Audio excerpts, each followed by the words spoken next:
Well, we always say if we start our videos off in the truck and not at the shop at the workbench, then we're in hot pursuit. As Roscoe P. Coltrane would say. We're headed to a gate drop. Just did it just a little bit ago. It's almost 5 a.m. This is 2 hogs that have been coming in for about a week. Normally we would let that rock on a little bit longer, but it's planting season. So we've got peanuts in the ground. When I say we, being our farmer, he's had some damage already in one field. We're not sure if it's these guys or somebody else. We just don't know. Did a gate drop for this landowner a couple nights ago. This is I think our 3rd gate drop for this week. And that's pretty normal for planting season. We're just hammering them down. Leaving early tomorrow morning for Arkansas, so we gotta clean up all the slates, as we call it, and just kind of get everything wrapped up so we can buzz up to Arkansas and do what we got to do up there. So no big heavy lift, 2 hogs. Gonna run in with the thermal, do the 22. We haven't had rain here in South Georgia in forever. Like, it's really, really bad. A lot of people say the worst they've seen in 50 years of living. A lot of farmers have not planted due to the fact that they're non-irrigated fields. So they're waiting for just a little smidge of moisture to come in. And this particular farmer has a lot of irrigated fields, so he's gone ahead and planted. There is rain, supposedly, supposed to come in here any minute now, but not for very long. It's just like a little tiny percent, and there is some stuff on the radar, so we're going to try to work around that. But we definitely don't want to say we don't want rain. We need it. I mean, it's just so dusty. I mean, shooting hogs in a trap is dusty. You can't see them because there's so much dust when they're running around. So with all that being said, planting season. I mean, you know, you wouldn't think, if you're in the business, farming business, then you'll know that 2 hogs can do a hell of a lot of damage in a field at night, going down them peanut rows. If you're not, then you're going to get educated, hopefully by this video, that it just really is. I mean, you can go back and just Google anything related to a hog going down a peanut row or a corn row and how much damage they can do. So we're going to get back to the music. Got the chai tea going this morning, and about 62 degrees the other morning. It was 36 in South Georgia for like April the 20th or something. Crazy junk. I was grouchy and freezing, and thank God I had an extra coat in the back. So with all that being said, hang on, here we go. So we're here on property. Gonna drive across a pretty big cow pasture, a good portion of a cow pasture. A bunch of bugs in here.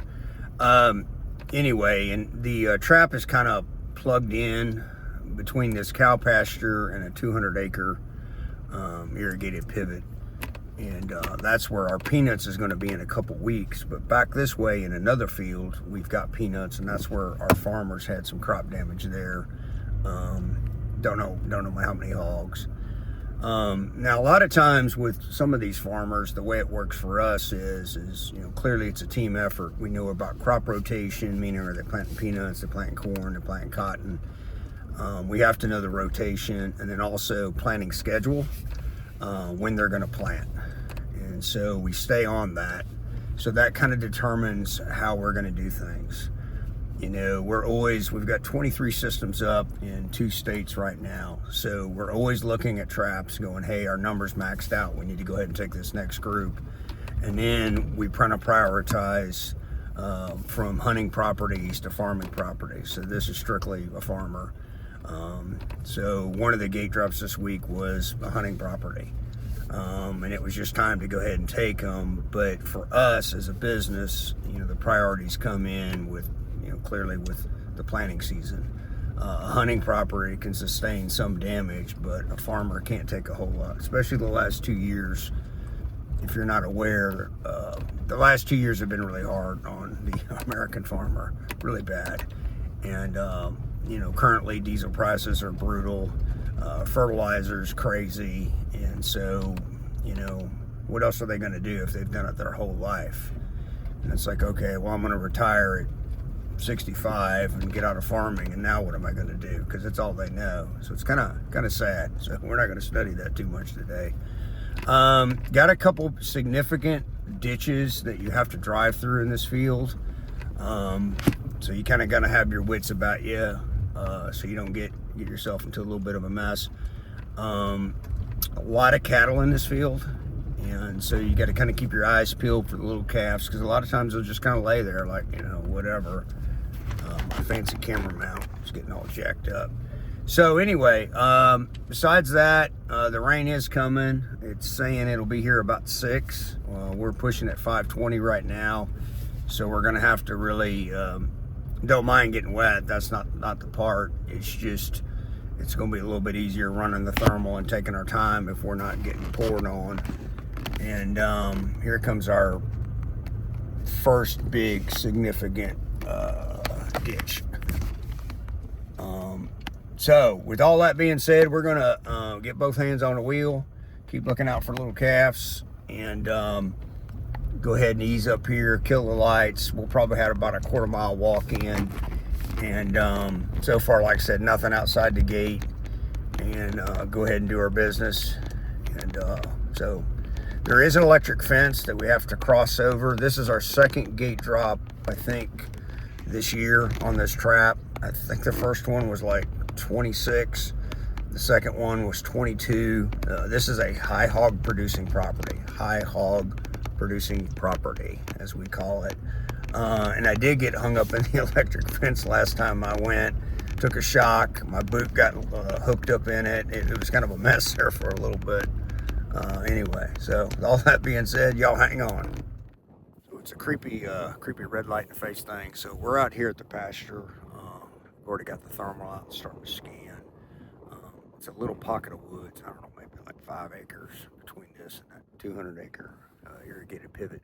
One thing, you know, for these, you guys start getting into like running thermals and stuff, man, you really need to know your property, and you really need to know where things lay and what's out there. And like, we are surrounded pretty much by cows up here. You know, we run AR-10 308. That's all we run for this type of stuff. But, you know, I mean, I was trained how to run these types of weapons in the dark, all the above. And so when you start looking at, you know, letting someone onto your property to run these types of, you know, weapons, you know, you got to really think about that. I mean, we have liability insurance, you know, for a reason. And also, you know, just thinking about, you know, how far will that 308 go? How far will that 223 go? Or whatever the weapon is. And then what's in the background? What's the backstop of all that? You know, and I can't tell you how many times out here when we're doing, you know, approaching a trap, you know, there might be a coyote that we can shoot. Or there might be a hog, you know, out here, say in this pasture. And then I look at what's going on and I know the lay of the field and I go, negative, ain't happening, ain't worth it, don't care, you know. And that's what you really got to think about when you're a landowner. Extremely amount of liability when you let people onto your land who aren't trained, don't have liability insurance. They don't really know the land, don't know that, you know, right over here is a well system, or, you know, whatever it may be, a fuel tank or whatever. So that's my little speech about that, you know, and I'd say the same thing to the boys after all these years of having the business, you know, be aware of that. And like, I know this property, I've been on this property for years, I know everything, but, you know, the landowner's going to tell me if something's changed or he's moved cattle over here or whatever. And, man, it's, you know, it's a little bitty bullet, but it'll go through some junk, and then you got problems. So a no hog is worth a problem, in our opinion. So no flip flapping. We're gonna put it in the wind, and the wind is perfect for what we're doing. We'll be able to make a good approach. No wind blowing into the trap. And according to the radar, the rain is still coming. Fingers crossed. Hang on. All right, we're right here at the trap. We're like 30 yards from it. Wind's perfect. Out that way, you can kind of see the beginning of the sunrise. They're just up underneath the feeder eating, so hang on, here we go. We just gotta get across this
stupid.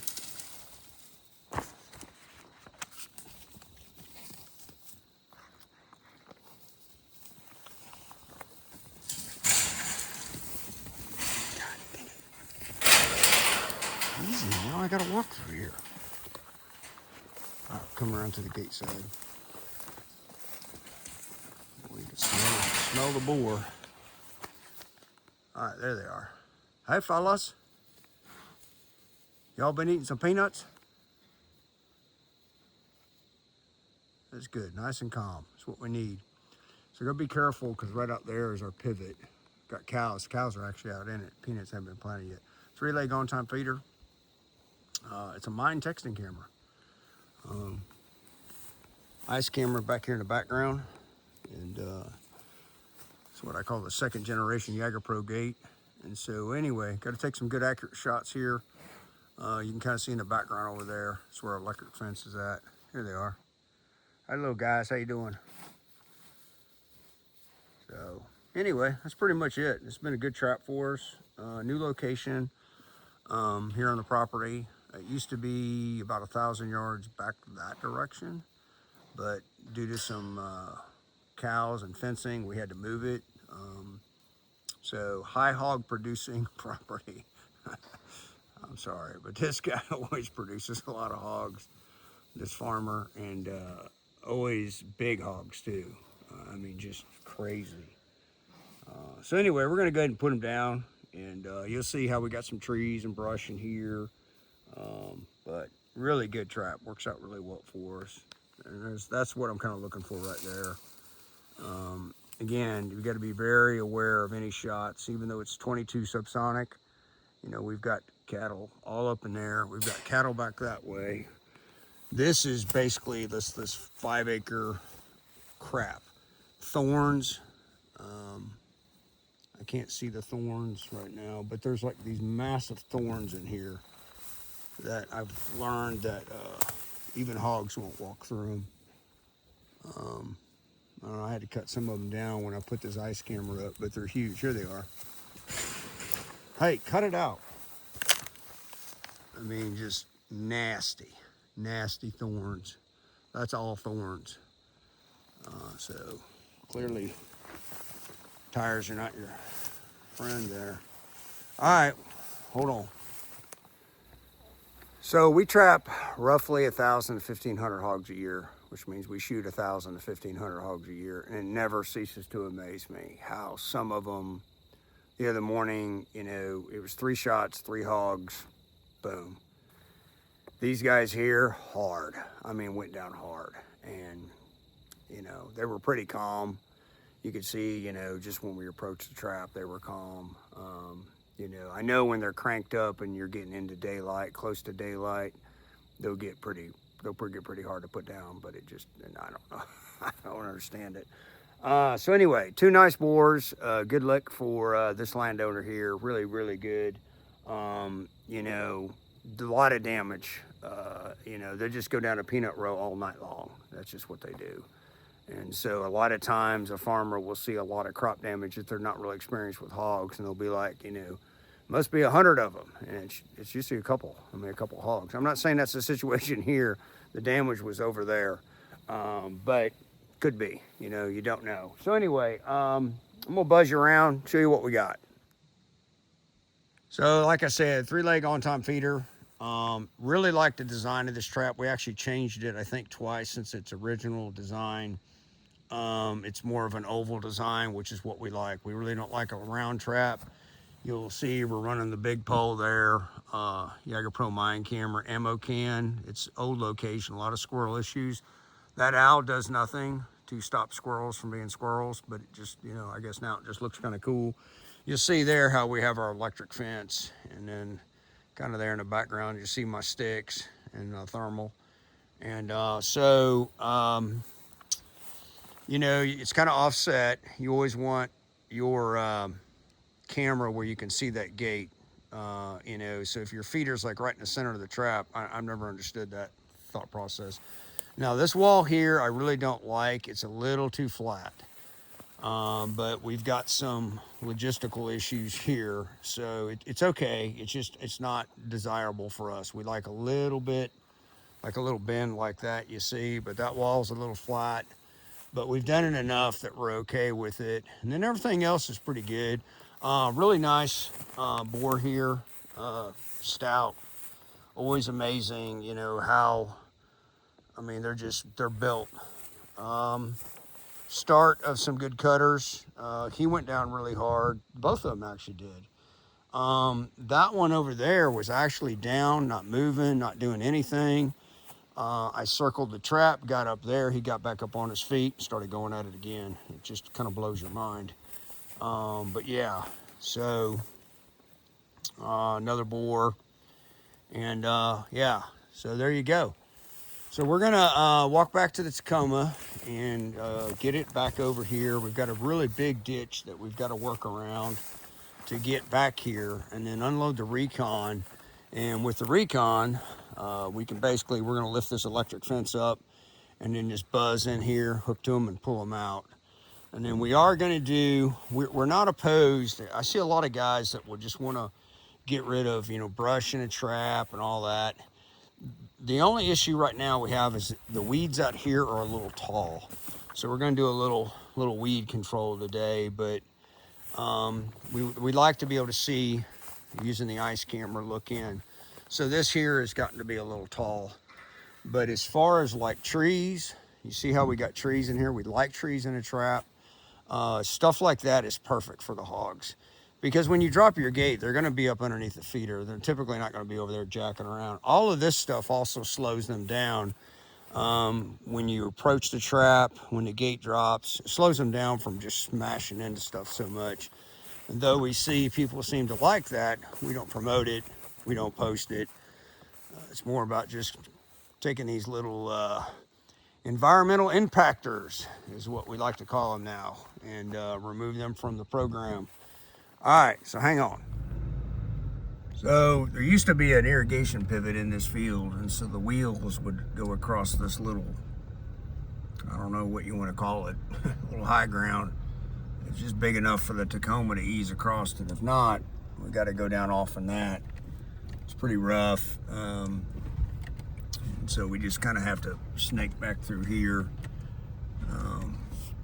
You know, if we were to put this trap out in the middle of this field, it really wouldn't really do much good. It's going to do better when it's off in a little hole.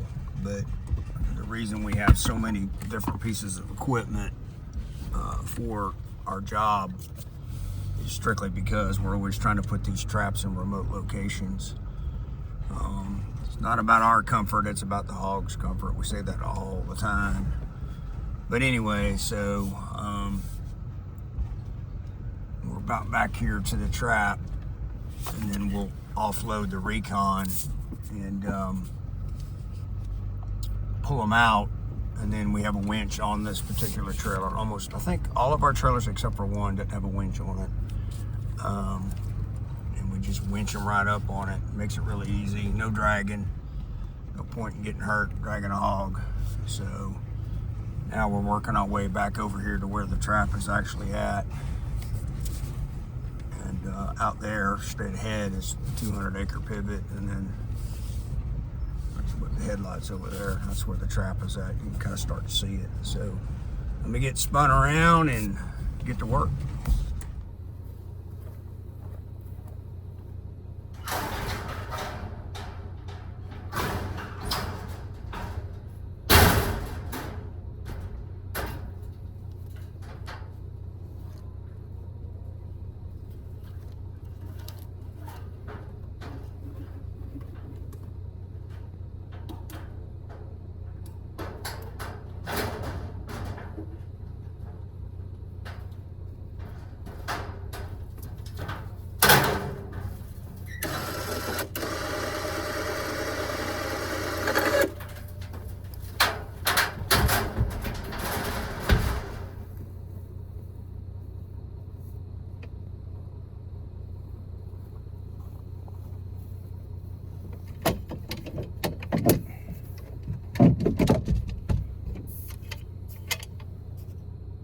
So you can see we got them drug out. what we use, typically what we do is just take the shooting sticks, just get it high enough. You gotta duck a little bit. Drag them out here with the Recon. So we got them out here. And then what we'll do from this point is we'll just take that winch right there. Harbor Freight winch, not sponsored and endorsed, nothing to do with Harbor Freight. We do change everything out to synthetic lines. That had a wire cable on it. Optima is what we like. If you put a battery maintainer on them Optimas, you get about 5 years out of them. And then that's just a 2,500, Harbor Freight winch. You spend a few extra dollars, you get a 2-year warranty with it. We've actually burnt them up on that 18,000 acre project we were on for 2 years. First 8 months, 1,028 hogs. So we kind of burnt up the winch, but just walk in, they'll give you another one if you got the little extended warranty.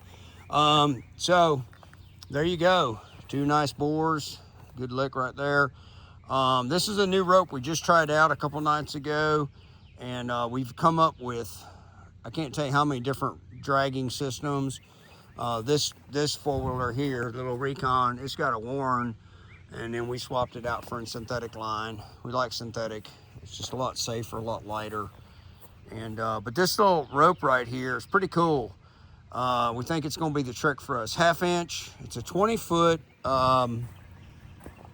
tow rope, and the company is this company right here called the Ditch Pig. Ironically enough, saw it in an auto parts store last week, and I was like, hey, I'll give it a try. It's doing a really good job for us. We've used tow straps, we've used ratchet straps, anything you can think of to drag behind a foal or a gator to bring them out. And that little puppy right there is lightweight. Negative side to being around cows is not only do we have blood, but now we got cow poop all over our rope. But it is what it is. So I'm gonna take a couple pictures for our landowner, put 50 pounds of corn in the trap, kind of rearrange the panels. A couple of the panels got shifted around, which is why we like the Jagger Pro, very flexible system. And so hang on. Okay, so in a situation like this with only 2 hogs, where we've got to take the hogs, we're just gonna basically load them up on the back. So go ahead and put the Recon up, and then run the synthetic line off the winch underneath all the way back. We have become a dealer for mile marker winch. We have a mile marker winch on our 6x4 Gator. Had some customer service stuff we needed help with, and really impressed by the company and their customer service. Not sponsored and endorsed by a mile marker, but they make a damn good winch. So we'll gradually probably start, when we get newer equipment or swap out or whatever. So anyway, I'm going to try to figure out how I can make this work so you can actually watch how this process works, or you might go, there's nothing to it, but hold on. The thing I want to point out is if you ever decide to remove the synthetic or the wire cable, you need to be really aware of this, okay? You see how there's a little bit of a space right here, okay? And a little bit of a space right there. Now, at 3 o'clock in the morning, 29 degrees, which is really cold for South Georgia, pouring down rain, that synthetic line will end up going down in that crack right there. The metal would never go down in there. And then it's gonna get wrapped around that, and then you're gonna have kind of a very frustrating morning trying to drag hog. Not that that's ever happened to us. So just be aware of that when you're spooling back in, just make sure that it's just, you won't get jammed up in that, okay? So, let's see. Just kind of give you an overview here. So for us, that's kind of how it works. We're going to come in with a ratchet strap off the forwarder down here to one of our angles, just lay them up on their sides, and then we take them to where they're going. The Recon, we replaced the rear shock. The rear shock on a Recon, it's kind of made for comfort, real smooth. We researched it online, and that is like Mr. Heavy Duty. It rides rough now, but we don't care about that part because it's not for enjoyment, it's for work. And then that way, if we put 150 pounds of corn on the back, it doesn't squat down on us, so it works out really well for that. Let's see here. I think for the most part, that's pretty much it. Ammo cans work really good on all the trailers, just to keep tie downs, keep things dry. You got your your winch lead there, and then you can keep your registration for your trailer. And down in here somewhere is that little handheld remote, but I don't know where. But they're nice. That way you can get way back there and be working and just hit the little button, and you don't have to worry about the cable. And I will do my best right now to try and find that thing. Stand by, commercial break.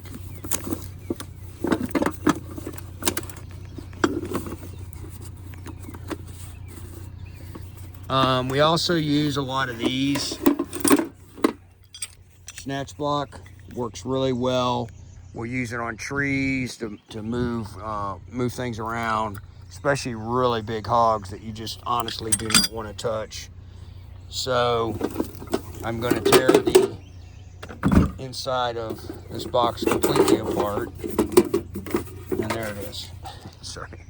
So yeah, just a great little guy. We've had a couple of them go bad, but for the most part, they're pretty durable. They last. And so that's that. So we got the system completely reset.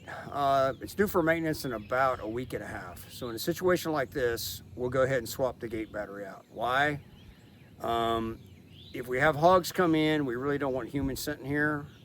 Swapping the gate battery out will buy us a little time. The feeder typically never runs out unless we let it go about 6 weeks, which we never do that. So we put an extra 50 pounds of corn down on the ground, did a little weed control, and adjusted the panels. We like our panels to move, but when they hit the panels this morning, we were starting to get, when the camera's coming down, we're actually picking up a little bit of panel. We really don't like to see panels with this big camera up here on the big pole. I'm gonna buzz you around so you can see what it looks like in the daylight.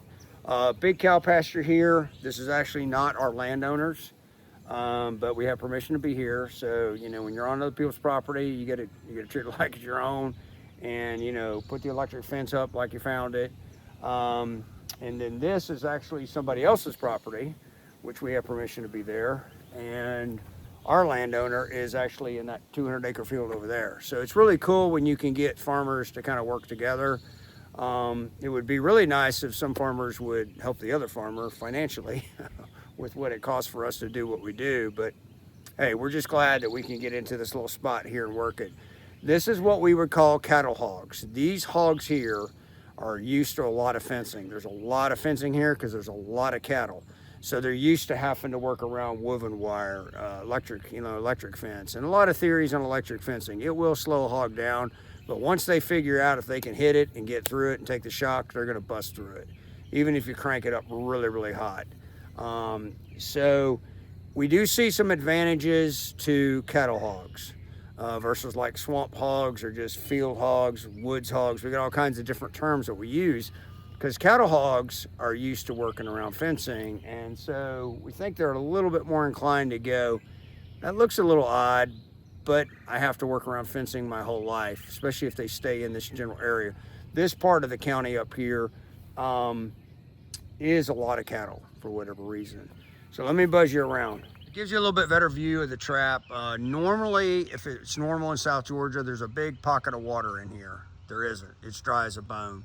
So that's hurting us for trapping. Right now, these hogs need water more than they need food. And then we parked way back that way, kind of way over there where those cows were, and this did thermal work all the way in here. And then you'll come along here and you'll see what we're trying to protect is that field out there. We used to have our trap, I think I said earlier, our trap used to be about 1,000 yards back that way on the other side of this big pivot. Here in about 2 weeks, that'll have peanuts in it. So you can see here where they've had to work around all this. And you would think, wow, there's no way that hogs would go into that pocket. Electric fence, woven wire fence. Out there is more woven wire fence, but trust me, they know their pockets. So we're fixing to load up and head out. So we really hope y'all enjoyed the video. Kind of see how we do it. You know, might think that's a lot of effort for 2 hogs, but 2 hogs can do a lot of damage in a crop field. And it's pretty much it, man. It's planting season.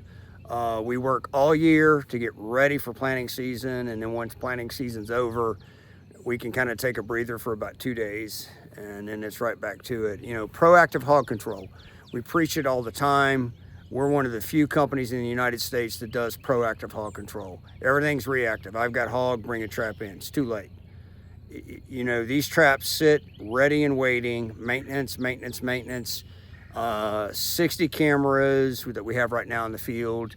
36 some odd on-time feeders in the field. Some are in traps, some are just bait sites. 23 systems, 2 states, trap systems. 2, what we call the chief trap, which are the drop traps. Jaeger Pro designed that, or Chris from Jaeger Pro did, the largest drop trap in the world. 23 feet. It's a monster. We have those at the house ready to deploy at any time for a property like this. So let's just say for whatever reason, hogs get locked up in a pocket over there, and we're like, hey, you know, they're locked up in that pocket, meaning they've got water, they've got food, they've got cover. Is that reactive? We don't see it as reactive because we're already on the property. We don't, you know, you call up, hey, I got hogs. No, if you want to hire us year round, we're all about that. But if it's just to come in there and crash, no, we're not doing that. The biggest issue with that is that most people do not understand the migratory nature of hogs. They just don't get it. And so if you go in there and you trap that group, and then 3 weeks later they get another group, they're like, well, I thought you trapped my hogs. No, it's a completely different group of hogs. And so it's hard for them to understand that. Your larger landowners who have been battling, you know, this environmental impactor, they understand hogs. They get hogs. They know the migratory nature of them. That's why they're the greatest people to work for, in our opinion, are either, you know, mostly farmers, but some large landowners also get it too. No flip flap. We're gonna buzz out of here, put on some music, and get back to the house, get a change clothes, and the baby and I are gonna get a good run in this morning, and then probably take a nap. Y'all have a great day. Appreciate the support. Love the feedback. Again, we are not sponsored, endorsed. No one's paying us to say crap. We just want to try to help you guys understand, you know, what it's like out here and trying to trap intelligently. And last but not least, spread the love, not the hate.